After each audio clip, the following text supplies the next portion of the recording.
What's up, all you beautiful, sexy gamers? Today I'm going to be giving you my review of Dishonored 2. Now, if you haven't played the first one, I highly recommend you do, but it's not a huge necessary to actually play it because at the beginning of the second one, they give you a little summary of what happened in the first game. But I do highly recommend playing that game, and if you actually pre-ordered it, you got it anyway. So do play the first one. It's a lot of fun, but like I said, you don't have to play it. They give you a backstory on it. I don't want to get into any spoilers with you guys, so I'm just going to give you a brief summary of the story itself. It's based 15 years after the events of the first game, and some crazy shit goes down, and Emily gets overthrown, and you have to get the throne back, pretty much. Now, you play as either Corvo, which he was from the first game, or you play as Emily, all grown up. Now, Corvo pretty much has the same abilities as he did the first game, which it was fun to play through again, like playing a different game, but having the same abilities as he did the first one. I played the shit out of the first one, so I had those abilities locked down. Now, Emily's new abilities, those were dope as fuck. Like, she had, like, a shadow walk and all these crazy abilities, and they were a lot of fun. I mean, honestly, like, it was fun playing Corvo, but it was a lot more fun playing Emily with all these new abilities she has. Now, keeping it the same as, like, the first Dishonored game, you can go the game however way you want to do it.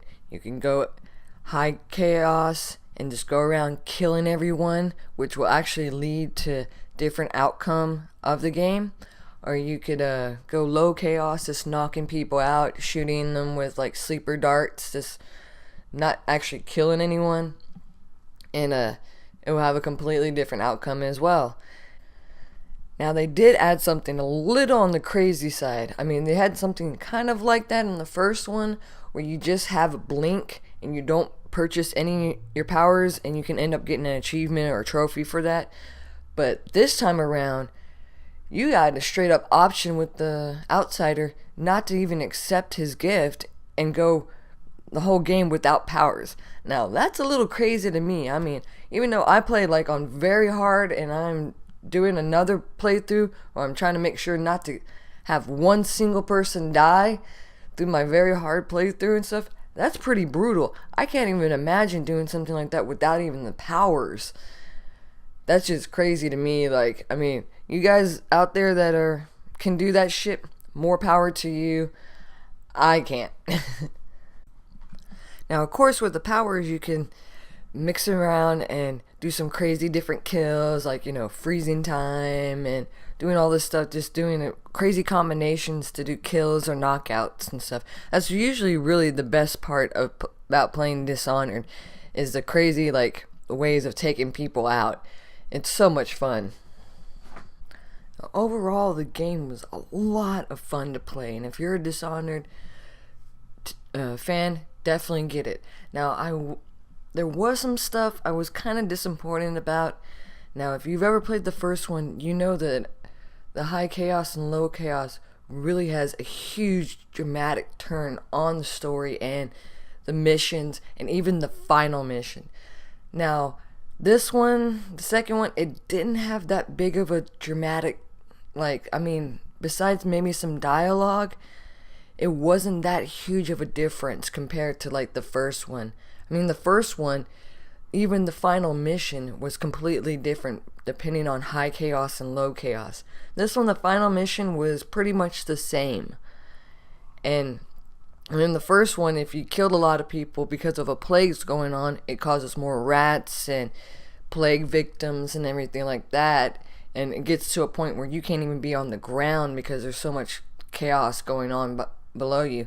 It wasn't none of that in this one. So that was kind of a disappointment to me because of how huge of a Dishonored fan I am. But that was pretty much it. The story was fucking solid. I love how they had multiple different endings compared to like the first one. besides that, it was a straight up solid game, and if you're a Dishonored fan, I highly recommend you picking it up. Had a solid story, the gameplay was a lot of fun like the original.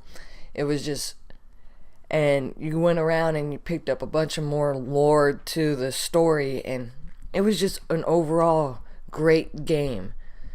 Now, just the besides the whole disappointing aspect of it not being so consequential as the first one, overall I give it an 8 out of 10.